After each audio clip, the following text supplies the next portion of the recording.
বাসা বসে রয়েছি, মালিকে বলতে অফিস যাচ্ছে, আমি বসে গেছি, মালিকে বলতে যে অফিসের কাজ করতে একদম বুঝে থাকে কাজ করবো না। তখন আমার রাজমিস্ত্রি আমার ঘাড়ে ধরে নিয়ে অসুবিধা করে নিয়েছিল। ওরা বলছে যে এখন কিন্তু বেতন হবে না, এখন বেতন করছে, এখন তো সব কাজ করবে। ওরা বলছে যে না, আমার আব্বা আমার এই কাজ দেয় না, আমি এই কাজ করবো। ওরা আমি মাঠে মধ্যে চর্চা মারে। ওরা বলছে যে না, আমার আব্বা আমার এই কাজ দেয় নাই, আমি কাজ করবো। তখন জুম্মন মিস্ত্রি আমার পিঠে হাত দিয়ে বাড়ি মারে। তখন আমি ভয়ে যখন কাজ করি, তখন আমার হাত দেখা যায়। এখন এই টাকা দিয়ে কী করবো? তুমি পড়াশোনা করছো তো? জি, আমি এখন পড়াশোনা করছি। কোন ক্লাসে? হ্যাঁ, কী করো এখন? কী করো এখন? কী করো তুমি এখন? কী করতেছো? এখন আমি ক্লাস 7-এ পড়তেছি। শিশু নাইম নাহিদ করোনাকে 2021 সালে কীভাবে তার ডান হাতে লেসেনে কাজ করতে গিয়ে সুরক্ষিত কাজ করেছে মালিক এবং কাজে যাওয়ার অঙ্গ পিরিয়ডের মধ্যে শিখতে পেরেছে। ডান হাতে চিকিৎসার জন্য তাকে সম্পন্ন হয়েছে। ডান হাতিকরণের জন্য তাকে সুপ্রিম কোর্টে আসতে হয়েছে এবং সুপ্রিম কোর্টে 5 বছর লিগেল করে ওই কারখানায় কাজ করেছে। সে তাকে আদালতের বারান্দায় 5 বছরের অধিক ঘুরিয়েছে। সুপ্রিম কোর্ট অ্যাপিলেট রায়ের পরেও সে রায় না মেনে 9-6 করে পালিয়ে বেরিয়েছে। অবশেষে কন্টেম্প করার কারণে আজকে কন্টেম্প কোর্টে সে আইনজীবীর মাধ্যমে 10 লক্ষ টাকার এফডিআর আমার হাতে হস্তান্তর করেছে।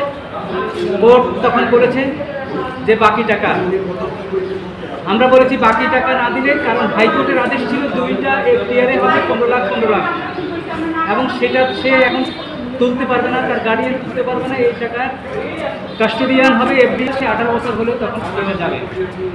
তখন কোর্ট বলেছে 13 তারিখে আমার সাথে হাজির হতে। আমি কোর্ট বলেছি এই টাকা আমি বলতে রেখে আমরা 13 তারিখে আদেশ দেখব। অর্থাৎ একটা ছেলে হাত হারানোর বেদনা নিয়ে আজকে 5 বছর কোর্টে, সর্বোচ্চ আদালতের রায়ের পরও এই রায় মানছে না। তা আমরা করতে চলে যাবো। পাশাপাশি আমরা এও বলতে চাই যে আপনাদের মাধ্যমে যে নাইম আজকে সমস্ত এই বাধা অতিক্রম করে আজকে যে সে 10 লাখ টাকার এফডিআরের জন্য 10 লাখ টাকা পেয়েছে, এটির জন্য আমরা কৃতজ্ঞতা প্রকাশ করি। আমরা এটির জন্য সংশ্লিষ্ট যারা ছিলেন, ওর পক্ষে যারা ছিলেন, তাদের প্রতি কৃতজ্ঞতা প্রকাশ করছি। আর আমি মনে করি এই 13 তারিখে আর 900 না করে তার বাকি 20 লক্ষ টাকা এবং মাসে মাসে যে 7,000 টাকা দেওয়ার কথা যা ডিউ হয়েছে তা পরিশোধ করবেন এবং মাসে মাসে 7,000 টাকা তার 18 বছর বয়স পর্যন্ত কোর্টের আদেশ মোতাবেক তাকে প্রদান করবেন।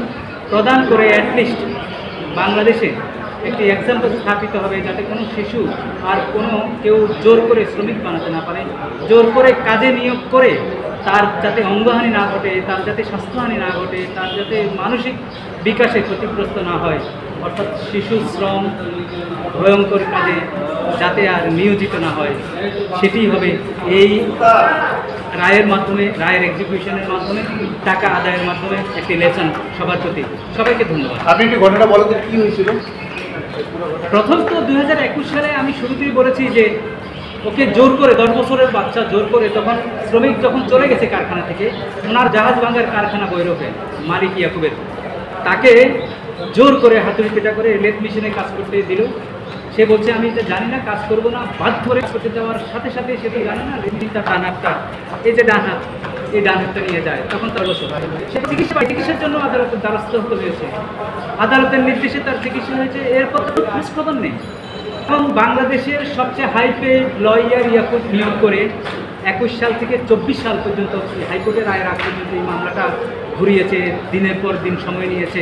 আপনাদের মনে আছে কামরুল ইসলাম, কিন্তু তৎকালীন কামরুল ইসলাম তার আইনজীবী ছিল। 200 ডেটের মতো সময় নিয়েছে শুধু ঘুরানো। এরপরে 2024-এর জানুয়ারিতে যখন রায় হয়, কম্প্রোমাইজ রায়, ইয়াকুবের আইনজীবী বলেছে আমরা টাকাটা দিয়ে কিস্তি করে দেন। কোর্ট কিস্তি করে দিয়েছে, সেটিও পরিপালন করেনি। তারপরে অ্যাপিল করে ফেলে রেখেছে। এরপরে আমরা প্রো বোনো হিসাবে এই মামলাটা আমি নেই, আপনাদের মাধ্যমে এই মামলাটা আমার কাছে আসে। এরপরে আদালতকে মেনশন করে আদালত যাতে স্বপ্ন দিয়ে এবং একটা বাচ্চা ছেলে তার জীবন সংখ্যায়, তার ভবিষ্যৎ সংখ্যায় এটি যদি নিষ্পত্তি না হয় তাহলে আমাদের দেশে ব্যাড এক্সাম্পল হবে, রুল অফ লয়ের অবনতি হবে। আদালত কনভিন্সড হয়েছেন, আদালত তার অ্যাপিল ডিসমিস করেছে, হাইকোর্টের আদেশ টোটো প্রতিপালনের নির্দেশ দিয়েছে। তারপরে যখন পালন করেনি নভেম্বর, অ্যাপিলেট ডিভিশন নভেম্বরে ডিসমিস করে আদালতের আদেশ পালন করতে বলেছে, তাদের লয়ার ছিল। তারপরে যখন করেনি আবার আমরা কন্টেম্প করেছি। এই কন্টেম্পের ফলে আজকে এসে একটা পার্ট পেমেন্ট 10 লক্ষ টাকা একটা পে অর্ডার আজকে আমার হাতে দিয়েছে। আমি নাইমের হাতে আপনাদের মাধ্যমে আপনাদের সঙ্গে হস্তান্তর করছি, আপনাদের মাধ্যমে হস্তান্তর করছি এই 10 লক্ষ টাকা।